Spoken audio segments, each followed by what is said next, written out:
Kumusta sa inyong lahat? Ako si Dr. Althea Ramos at ngayon ay susurin natin ang paksa tungkol sa 6 na pinakamabisang pampalasa para sa kalusugan ng bato. Araw-araw, ang iyong makabato, kidneys, ay naktatrabaho ng walang tigil. Tahimik na sinasala ang halos 50 galon. Humigit kumulang 190 litrong dugo upang alisin ang nga dumi sobrang likido at mga lason mula sa lahat ng pumapasok sa iyong katawan. Karamihan sa mga tao ay hindi man lang naisip ang kanilang magabato hanggang sa may maramdaman silang kakaiba. Marahil ito ay ang pamamaga ng iyong mabukong-bukong manas, pagsapit ng gabi, ang pakalito ng isip o brain fog na mas tumatagal kaysa sa dapat, ang labis na pakapagod na nakpapabigat sa mga simpleng gawain o ang paulit-ulit na pakbangon sa gitna ng gabi upang umihi na nanakaw ng iyong pahinga. Ang nakakatakot na bahagi ay ang problemang ito sa bato ay madalas na nabubuo ng tahimik. Pagsapit ng panahong mapansin ito nga marami, lumalabas na ito sa resultang lab tumataas na creatinine, humihinang pagga ng bato, at ang nakakatakot na isipin kung ano ang susunod na mangyayari.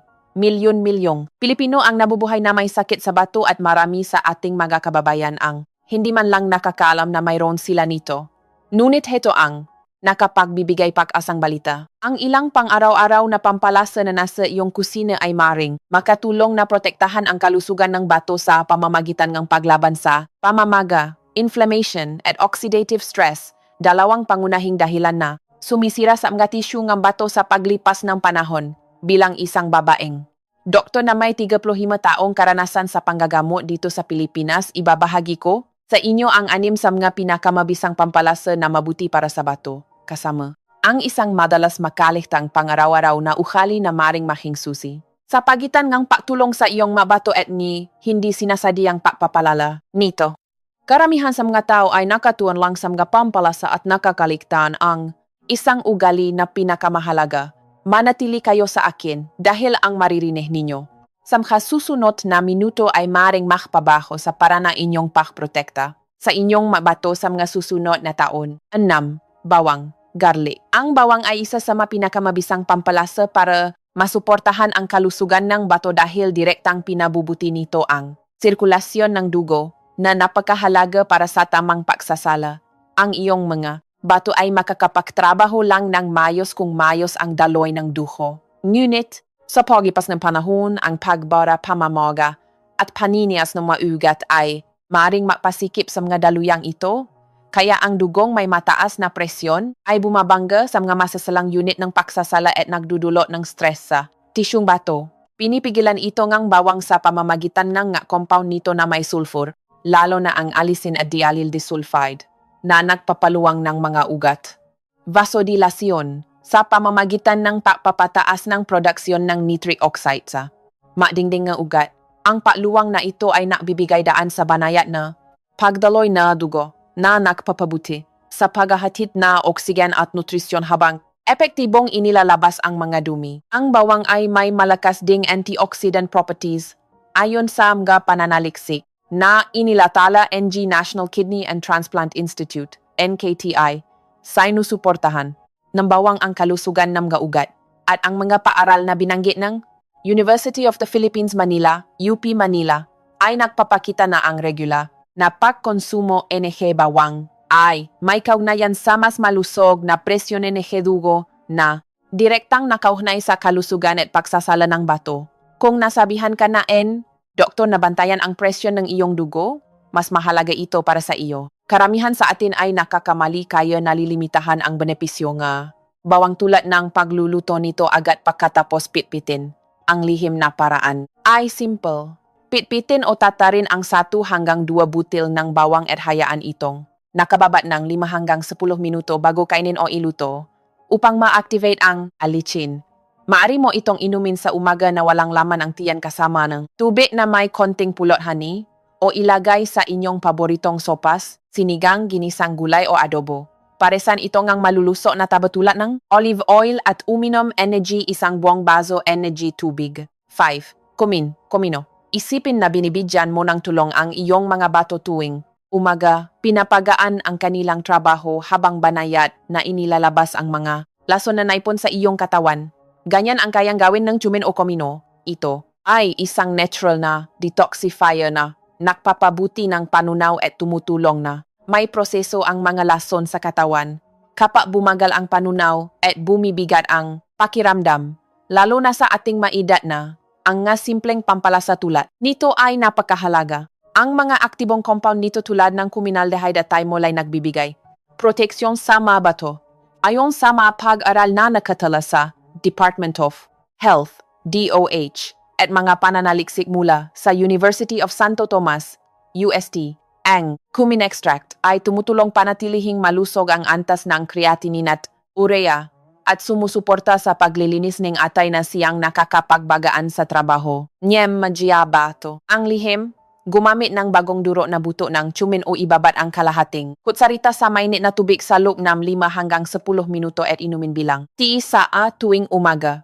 Pwede rin itong iwisik sa inihaw na gulay o sopas. Ang pagpiga ng kalamansi o lemon ay lalong magpapabisa sa detoxifying effect nito. 4. Cinnamon, kanalaang. Cinnamon ay isa sa nakatagong yaman sa kusina na nakpapagaan ng trabaho ng iyong nga bato kapag ang katawan ay puno ng naprosesong pagkain, processed foods at stress. Ang mabato ay napipilitang mag-overtime. Dito pumapasok ang cinnamon. Hindi lang ito pampabango ng inumin. Ito ay isang malakas na natural detoxifier. Ang pangunahing compound nito, ang ginnamaldehyde at megapolyphenols, ay pumoprotekta sa bato sa pamamagitan nega, paklaban sa mga mapaminsalang free radicals. Ipinapakita ng mga pag-aral mula sa Philippine Council for Health Research and Development PCHRD at Ateneo School of Medicine ang potential ng cinnamon SA. Pagpapababa ng oxidative stress sa mga bato. Para sa maraming nakatatandang Pilipino, ito ang pinakamadaling pampalasa na gamitin araw-araw. Ang tamang paraan, gumamit ng bagong kayo na cinnamon stick o ibabad ang isang kutsarita nito sa mainit na tubig. Napakasarap nitong ihalo sa iyong champorado, mainit na tsa, kape, o iwisik sa ibabaw na mainit na pandesal at sa aking tuwing umaga. 3. Luya, ginya. Paano kung sabihin ko sa iyo na ang isang simpleng luya ay kayang palakasin ang iyong nga bato araw-araw? Tinutulungang ilabas ang mga lason at pinapagaan ang epekto ng lahat ng iyong kinakain at iniinom. Ang luya ay may mga bioactive compounds tulad Ng-gingerol at sugarol na may matapang na anti-inflammatory properties. Isipin mo itong isang banayad na kalasag para sa iyong nga bato. Ayon sa mapananaliksik na Philippine Institute of Traditional and Alternative Healthcare, PITAHCHE, ang luya ay nakpoprotekta laban sa pinsala sa bato. Ngunit, marami ang hindi nakakakuhang ang buong benepisyo nito dahil gumagamit sila ng lumang powdered ginger. Ang sikreto, gumamit ng sariwang luya gadgad o hiniwa at ibabat sa mainit na tubig para maging salabat. Pinakamabuti itong inumin sa umaga o ilagay sa mainit na tinola lugaw o mga ginisang gulay. 2. Bato ng kulantro, coriander seeds, wansoy seeds.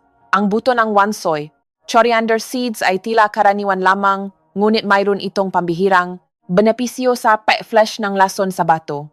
Ang bawat bato natin ay naglalaman ng 1 milyong maliliit na filter na tinatawag na nephrons kapag naipon ang lason. Dahil sa polusyon o stress, nabibigatan sila. Ang coriander seeds ay punong linalulad Borneo na humahanap bilang kalasag sa bato. Ayon sa Philippine Journal of Science, nakakatulong ang pampalasang ito na pababain ang masasamang dumi sa dugo. Ang tamang paraan, gumamit ngang bagong duro na buto ang kulantro at ibabad ang kalahating kutsarita sa mainit na tubig bilang saa. Maari din itong ihalo sa malutuin. Parisan itong kaunting malusok na mantika o pigang kalamansi para mas mabilis maabsorb ang katawan. 1. Luyang dilaw, turmeric. Kung may isang pampalasa na lubos na pasasalamatan ng iyong mga bato araw-araw, ito ay ang luyang dilaw o turmeric. Ang gintong pampalasang ito ay hindi lang pangluto, ito ay isang napakalakas na panlaban sa pamamaga. Ang salamangka ng turmeric ay namumula sa curcumin na nakpapabuti sa natural na kakayahan energy bato na maglinis energy liaison. Ang mapananaliksik na binanggit ng Philippine Society of Nephrology ay nakpapakita na ang curcumin mula sa luyang dilaw ay kayang pababayin ang pamamaga at suportahan ang pagana ng bato, lalo na sa mga may chronic kidney conditions. Ang madalas na pagkakamali ng marami ay hindi ito hinahaluan ng malusok na taba, kaya hindi ito na-absorb ng katawan. Ang tamang paraan, gumamit ng sariwang luyang dilaw o ibabat sa mainit na tubig o gatas. Pwede mo itong ihalo sa kare-kare, dilaw na kanin, o sa iyong salabat. Lagyan ng kaunting coconut oil o olive oil at pigang ngalamansi para makamit ang buong benepisyo. Isang mahalagang paalala bago tayo magtapos. Kung ikaw ay mayroon ng sakit sa bato, umiinom ng pampalabnaw ng dugo, blood thinners, may diabetes, o sumusunod sa isang partikular na diet mula sa doktor, mahalagang kumonsulta muna sa iyong doktor bago gumawa ng malaking pagbabago sa kinakain, kahit pa ito ay natural. Ang salitang natural ay hindi palaging nangangahulugang walang panganib. Ang madalas makalita ang pang-araw-araw na ugali. Ang iyong bato ay nagtatrabaho ng walang kapaguran. Ngunit marami sa atin ang hindi sinasadyang sinasabotaha ito gamit ang sobrang maalat na pagkain tulad ng tuyo, daing, bagong, at toyo, nakatagong asukal, kakulangan sa pag-inom ng tubig o ang labis at madalas na pag-inom ng mga pain relievers tulad ng NSAIDs, mefenamic acid, ibuprofen. Hindi lubos na mapapakinabangan ng iyong mga bato ang mga masusustansyang pampalasa na binanggit ko kung ang iyong pang-araw-araw na ugali ay patuloy na sumisira sa kanila. Sa madaling salita, hindi kayang bawiin nga pampalasa ang pinsalang dulot ng mga nakasasamang bisyo. Ang magandang balita, nasa iyong makamay ang control. Magsimula sa simple, uminom ng sapat na tubig araw-araw. Maglaan ng 10 hanggang 15 minuto para maglakat-lakat o gumalaw. At ihalo ang mapampalasang tulad ng luyang dilaw, luya, at cinnamon sa inyong mapakain. Isang simpleng gawain ang pag-inom nga. Isang basong tubig pagising, paglalagay ng bawang sa ulam, at pagbabawas ng alat. Iwasan ang pag-inom ng over-the-counter pain relievers maliban kung inirekomenda ng doktor. Sa loob lamang ng 1 linggo, mapapansin mo na mas malinaw na ang iyong ihi. Sa ika-2 hanggang ika-3 linggo, mababawasan ang manas. At sa ika-4 hanggang ika-6 na linggo, maaring mapakitang totoong pagbuti ang iyong lab test. Tandaan, hindi dinadepina enong iyong creatinine numbers ang iyong buhay. Ang iyong maaraw-araw na desisyon ang huhubog dito. Ang landas tungo sa malusog na bato ay hindi lang posible. Ito ay nasa iyong mega kamay. Maraming salamat sa panunod at sa paggawa ng hakbang para suportahan ang inyong kalusugan. Kung nakatulong ang videong ito sa inyo, ay like, ay share sa mga tao nanggangailangan nito. At mag-subscribe sa aking channel para sa mga practical na tips na susuporta sa iyong kalusugan araw-araw.